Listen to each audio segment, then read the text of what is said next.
and welcome to Roving Report, a program that gives you an overview of the development in India's northeast region. I'm your host Sakshi Parashar, and the highlight of today's program are Centre lays emphasis on rapid economic development in Tripura.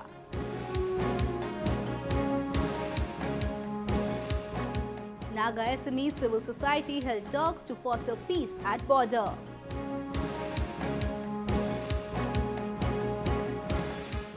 Assam Rifles help village in Nagaland to start food processing unit.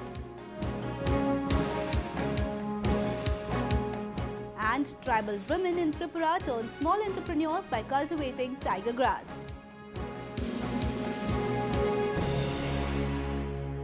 After facing decades of militancy, Tripura is now one among the peaceful states in Northeast. Economic development is a buzzword as the government is laying down special emphasis on connectivity, new job prospects and upliftment of tribal people in the state. We have a report. Tripura is reaping the peace dividends with rapid economic development and improving connectivity. Recently, Donor Minister Dr. Jitendra Singh met Tripura Chief Minister Manik Sarkar in Agartala and discussed progress on various projects for the development of the landlocked bordering state through improving connectivity and proper utilization of its strategic location. Singh said Tripura will soon be connected by broad gauge rail and taking advantage of its strategic location should be able to improve India's bilateral trade with neighbouring countries under the Act East policy. As a follow-up to our focus for the development of this region and the state, the Railway Ministry has committed that by March we would have a broad gauge rail link over here. This was one project which had been pending for quite some time. The deadline had been fixed, but sometimes, as you know, the deadlines get extended. So now we have got a firm commitment that by March 2016 you will have a double gauge train moving into Agartala, and this will be of huge importance to us. A, because this will be able to convert or develop Agartala into a major railway junction, and it will help in expanding the network in the region, not only within Tripura but also outside Tripura, the neighbouring states. Realizing the potential of the state, Dr. Singh said Tripura can become the bamboo state of India. Our bamboo potential of the state is seems to be underutilized, and my contention was that each of the states of Northeast should have an identity, individual identity of its own, so that it is known for something. And therefore it's my firm belief that the state of Tripura has a huge potential to emerge as the bamboo state of India. So you can imagine, and anybody from this state will take pride in the thought that we come to be known as bamboo state of India as just simple a state in Northeast. The minister, who was on a 2-day visit to the state, informed that the northeastern states need to prepare themselves to take benefits of trade opening with the neighbouring countries, especially in regard to production of goods and services.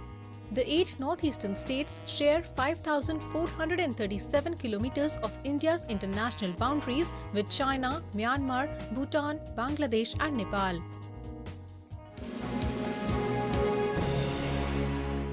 Assam and Nagaland share over a 400-kilometer long boundary, and both have had a long-lasting dispute over it. Recently, a civil society-backed Naga Assamese roundtable on the Assam-Nagaland boundary raised concerns on various issues, including what was needed to foster peace between the Assamese and Nagas.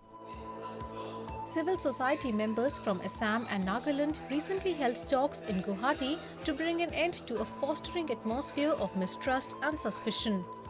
Held under the aegis of Guwahati-based Talukdar Foundation, the roundtable resolved that there should be a permanent mechanism to continue the dialogue process between the two neighbours.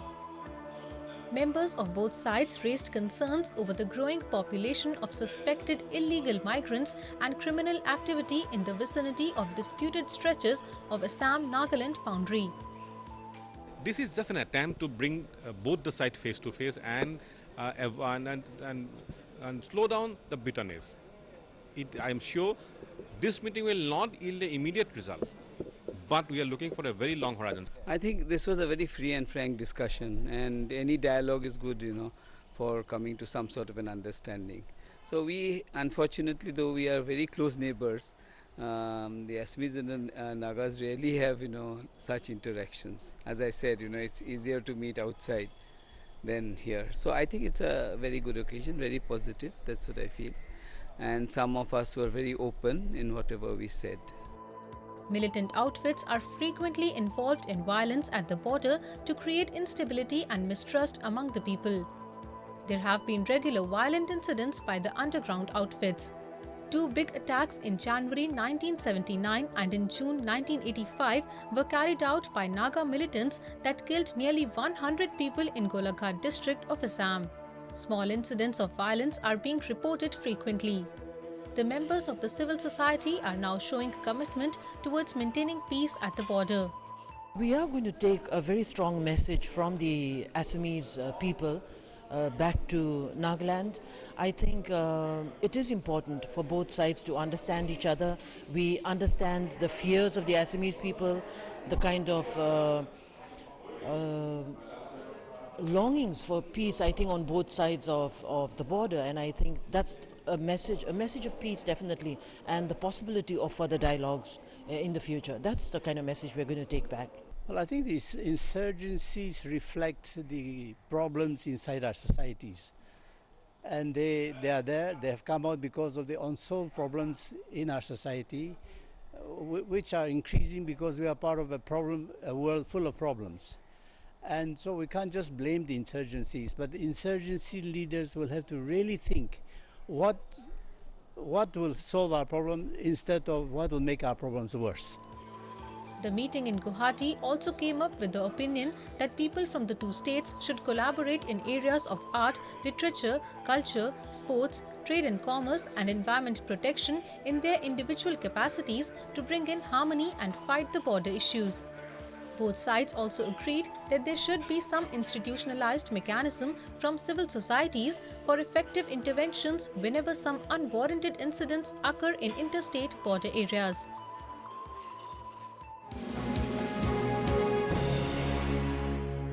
Let us now take a look at some of the events that made news in the Northeast recently.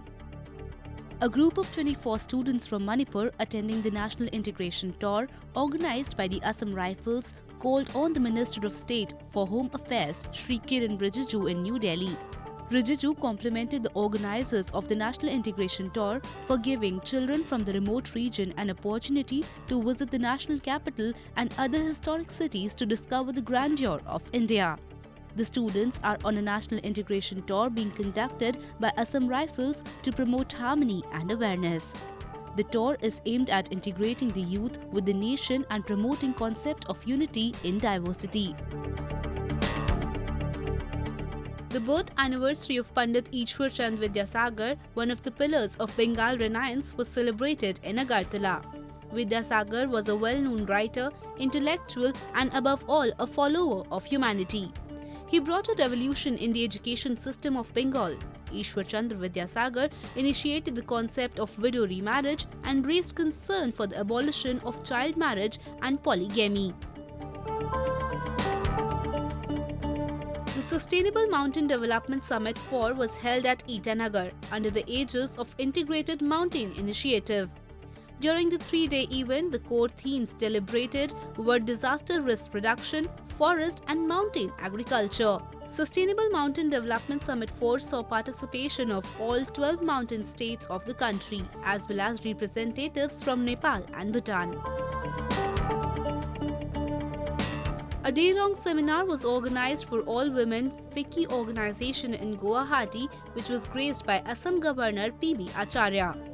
The main objective of the seminar was to lend support to the women of the Northeast and also to understand them and acknowledge their achievement and contribution. A large number of businesswomen participated in the seminar. Idea behind is it that as Flow, we need to keep having different events and programs, one for the benefit of the members and for the public and the women. Actually, we are being a women's organization, we're very focused towards, women. And this program is, it's a day-long program. So we started with holistic wellness, then spiritual, Then we've on like say food values, nutrition, and then we've also had the session on physical wellness. So we're covering all aspects of wellness, right from emotional, intellectual, creative, and mental.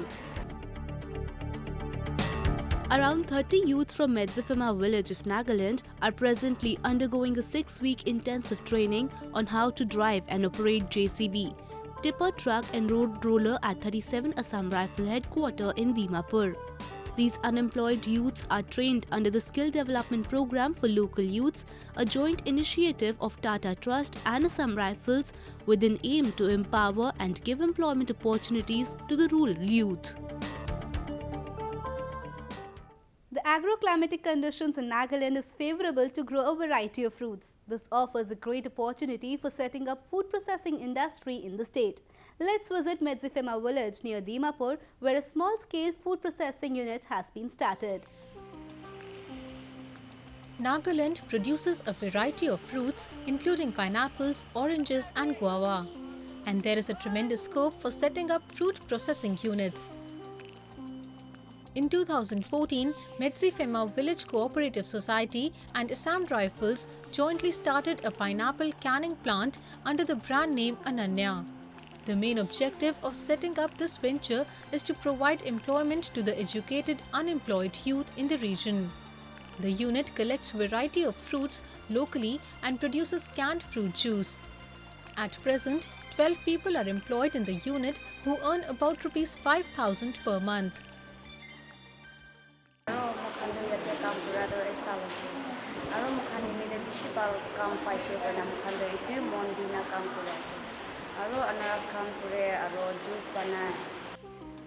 The unit supplies fruit juice not only in the local market but also to neighbouring states. Plans are to increase the production as the demand has been growing gradually.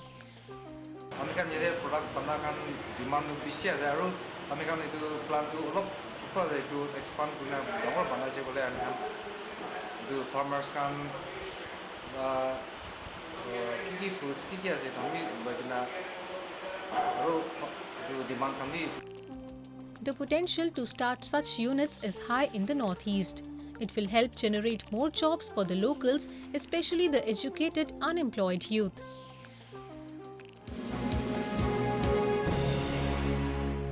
We now take you to Kanchanpur in North Tripura, where tribal women are empowering themselves by running self-help groups. They are growing vegetables in tiger grass, a raw material for broom production. Let's see this inspiring story. Tiger grass is one of the major non-timber forest products of Tripura and other northeastern states. It grows in wild across the region, but with shrinking forest area, the broom grass in the hills is gradually getting reduced. A small group of tribal farmers under the banner of Picharthal Broom Makers Society took initiative in 2012 and started broom cultivation in 1 hectare abandoned jhum plot. आजकल तो जंगल में इतना broom नहीं मिलता है। अभी अभी खेती करके बहुत आदमी पैदा हो गया। तो हम लोग पहला 12-13 में पहला 1 हेक्टेयर देवसरा में हम लोग खेती किया। उसी में तो हम लोग मोर्चा दे दिया, बेगुन दे दिया, बनाना दे दिया, उसके बाद अरहर दे दिया। सब कुछ को मिल के 2,50,000 मिल गया हम लोग को। बहुत जगह से आदमी आके उसी में देखा है। देख के आदमी लोग तो खुशी होके अभी बहुत जगह में प्लांटेशन करता है। The success of Picharthal Broom Makers Society has encouraged many others in the area to get involved in trade of cultivating broom grass and making brooms with the harvest. Today, there are at least 5 self-help groups involved in broom grass cultivation through joint forest management in Dipachera. এই কাজটা করলে অনেক লাভ হয়।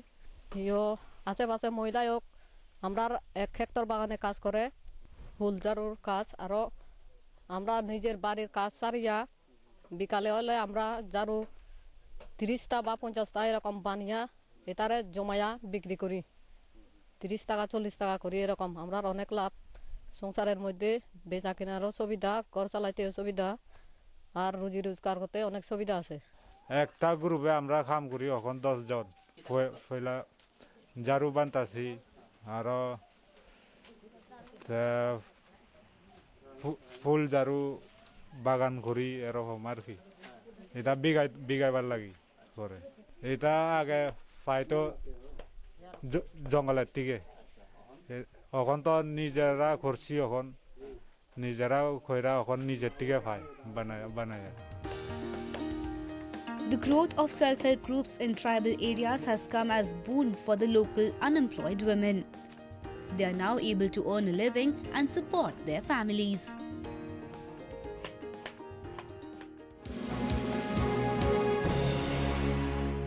Peace and development is a buzzword in the Northeast. Let's take a quick look at some development news from the region. A 3-day-long Gyan Jyoti or Knowledge Exposure Tour was organized for rural students in Assam by the Jorhat District Administration. Altogether, 1,300 students and teachers from 13 districts of Assam participated in the trip. The students were taken to various places for sightseeing like Majuli, Jorhat Planetarium, Tea Garden, Air Force Station, historical monuments, Gibbon Wildlife Sanctuary and many other places. Recently, Union Minister for Home Affairs Kiran Rijiju inaugurated the 60-meter span pre-stressed concrete bridge on the road from Orang to Tenga under Kalaktang subdivision in Arunachal Pradesh.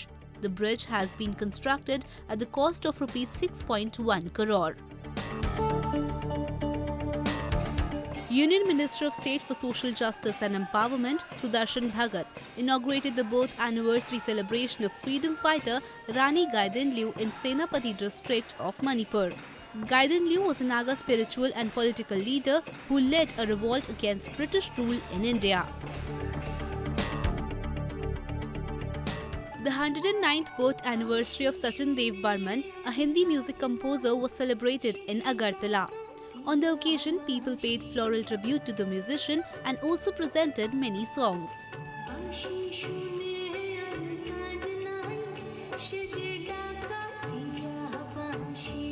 Sachin Dev Barman, who is popularly known as Panchamda, composed music in more than 100 films, including Hindi and Bengali.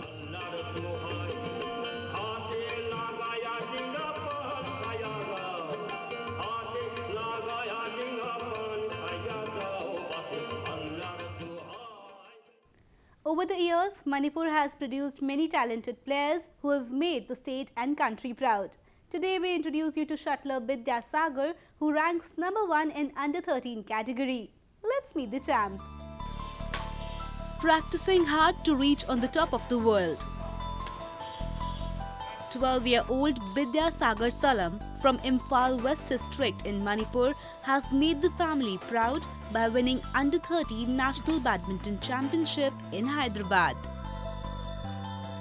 Born to Salam Ibochoba Singh and Inakhumbi Devi, Bidya Sagar is the second national badminton player from Manipur. He is currently studying in class 8. He has won many medals in both the state and national level and is now eyeing to win the international championship.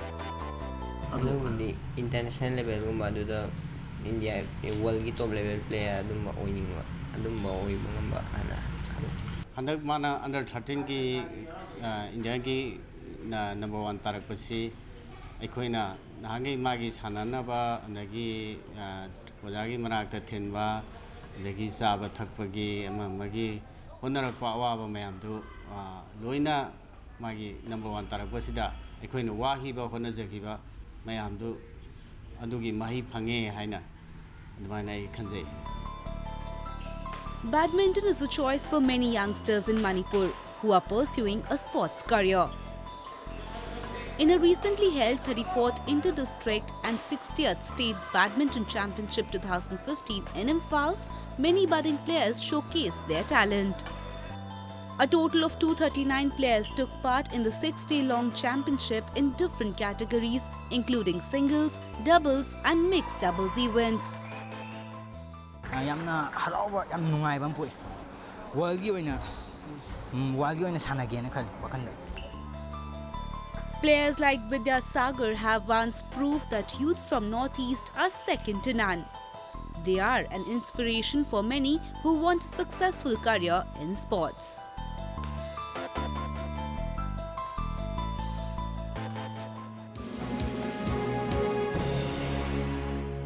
With that, we come to the end of this week's episode of Roving Report. Do connect with us through our Facebook page and follow us on Twitter at anyindia_ANI.